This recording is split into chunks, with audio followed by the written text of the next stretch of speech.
Magandang umaga! Kumusta po? Narito po ulit ang update natin para sa lagay ng ating panahon.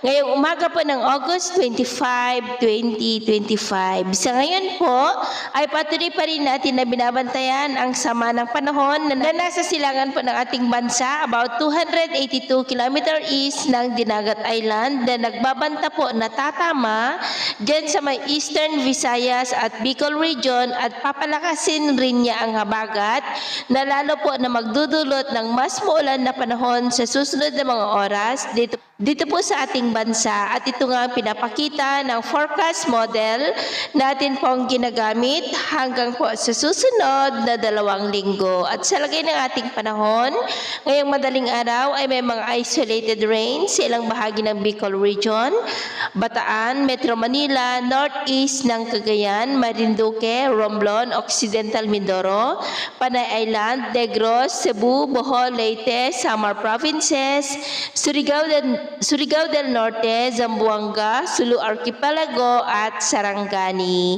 At mamaya ay sisikat naman po ang araw sa malaking bahagi ng ating bansa, pero dahil sa sama ng panahon ay asahan ang maulap na kalangitan na may mga pulupulong pag-ulan sa ilang bahagi ng Southern Luzon, Kabisayaan, Surigao del Norte, Sulu Archipelago at Zamboanga Peninsula. At mamayang hapon, mas maraming lugar ulit ang makakaranas ng mas maulap na kalangitan with isolated rains.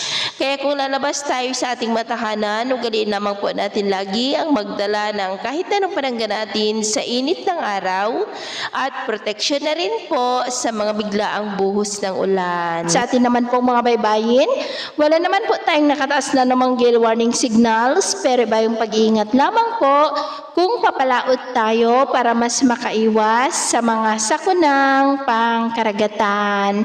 So ito po ang latest update natin sa araw na ito. At ako po muli si James na nagsasabing sa kahit na pagsubok po na darating sa ating buhay, huwag po tayong mawawalan ng pag-asa. Thank you and God bless!